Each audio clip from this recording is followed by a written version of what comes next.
आमने सामने अखिलेश और पाठक, जमकर हुई बहस। अखिलेश का योगी करेंगे तगड़ा इलाज। यूपी में इस वक्त पोस्टर वॉर चल रहा है और अखिलेश और ब्रजेश पाठक आमने सामने हैं।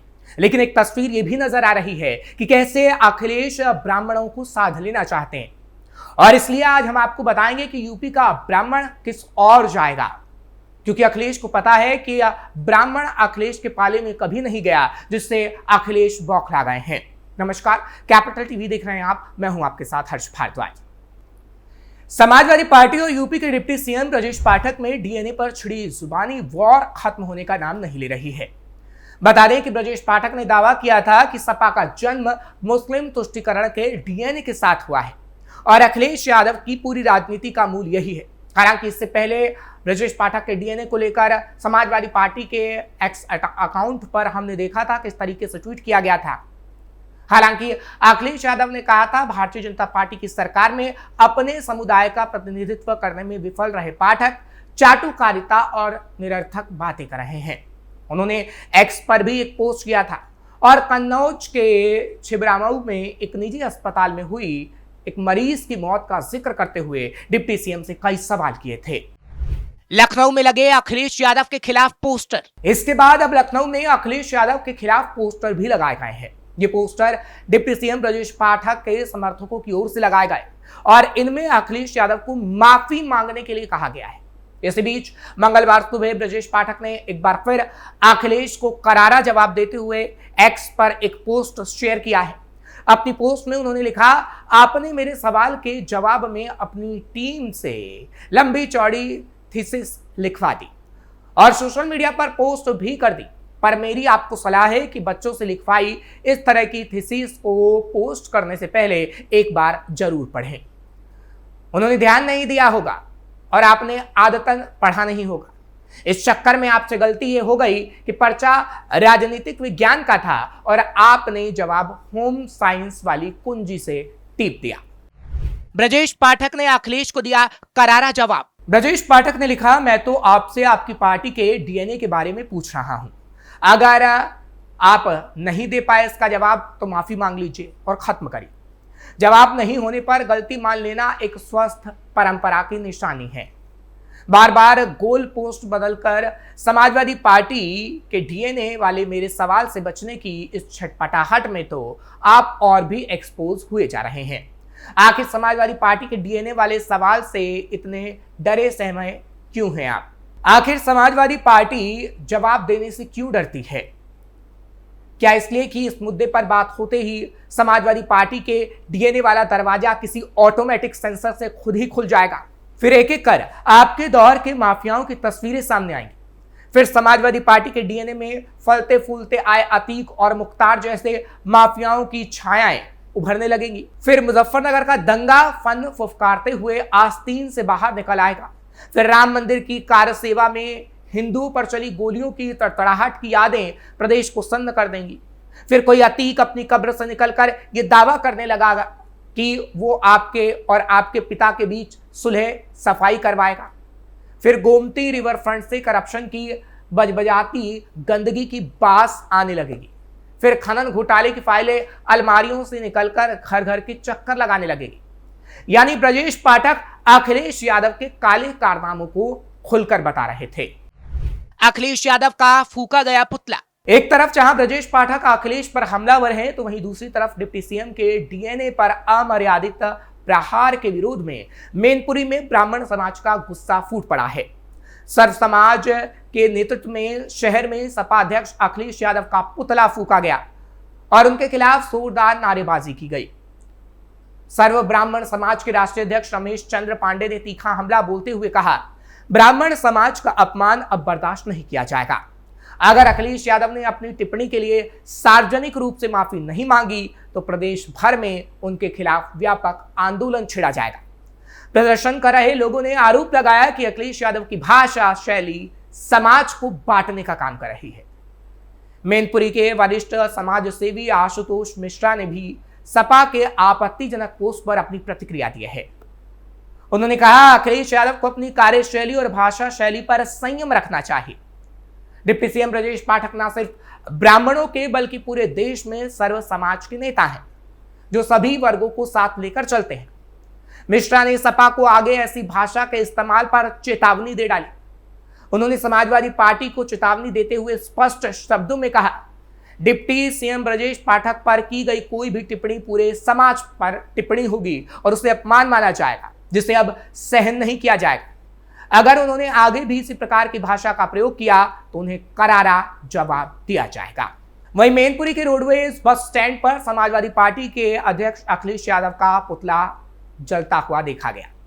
इस दौरान ब्राह्मण समाज ने गहरी नाराजगी जताई और अखिलेश यादव को ललकारा कि अब तुम्हें न सिर्फ अपने गढ़ में बल्कि चारों ओर विरोध का सामना करना पड़ेगा। प्रदर्शनकारियों ने आरोप लगाया कि सपा की भाषा शैली समाज को बांटती है और ये ब्राह्मण समाज का बड़ा अपमान है। सपा से दूर हो रहा था सामान्य वर्ग। अब आपको बताते हैं कि आखिर क्यों अखिलेश बार बार ब्रजेश पाठक को जवाब दे रहे हैं और खुद सफाई दे रहे हैं। क्योंकि अखिलेश ने एक वर्ग हमेशा से नाराज रहा है। दरअसल क्योंकि अखिलेश 2023 से लगातार पिछड़ा, दलित और अल्पसंख्यक को साथ लेकर आगे बढ़ते देखते आए हैं। पार्टी की छवि भी पिछड़ा, दलित, यादव और मुस्लिम के इर्द गिर्द ही बनी रहती है। अखिलेश की मुखरता की वजह से यह संदेश भी जा रहा था कि सपा अगड़ों से दूरी बनाकर चल रही है।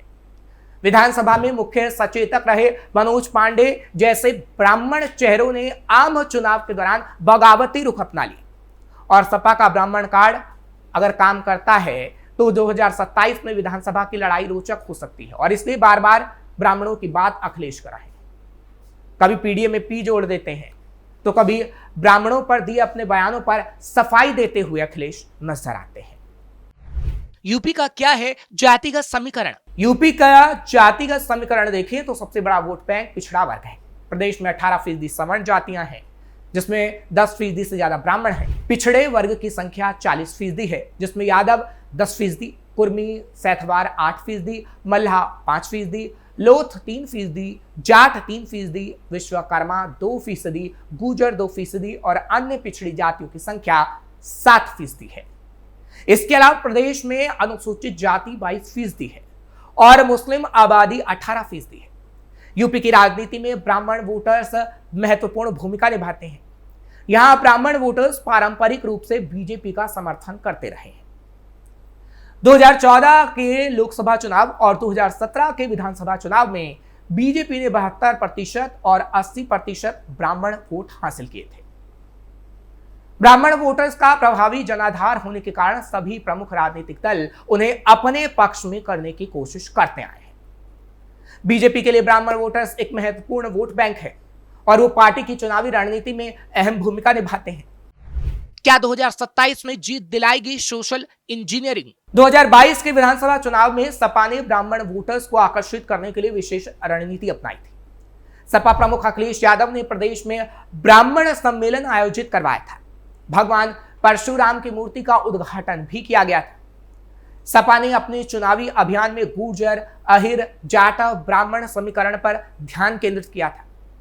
पार्टी का मानना था कि समीकरण के जरिए वो अन्य पिछड़ा वर्ग यानी ओबीसी, दलित और ब्राह्मण समुदायों का समर्थन हासिल कर सकती है। हालांकि नतीजों ने पार्टी को निराश कर दिया था और 2027 में भी लग रहा है कि नतीजे अखिलेश यादव को नाराज कर सकते हैं। हालांकि यह नहीं कहा जा सकता कि 2024 के आम चुनाव में सपा को बम्पर फायदा नहीं मिला। कहा जा रहा है कि जनता की नाराजगी का फायदा सीधे तौर पर सपा और इंडिया ब्लॉक को मिला। ऐसे में सपा भी चाहती है कि जनता की नाराजगी को वोट के रूप में बदला जाए और 2027 के विधानसभा चुनाव में जीत हासिल कर सरकार बनाई जाए।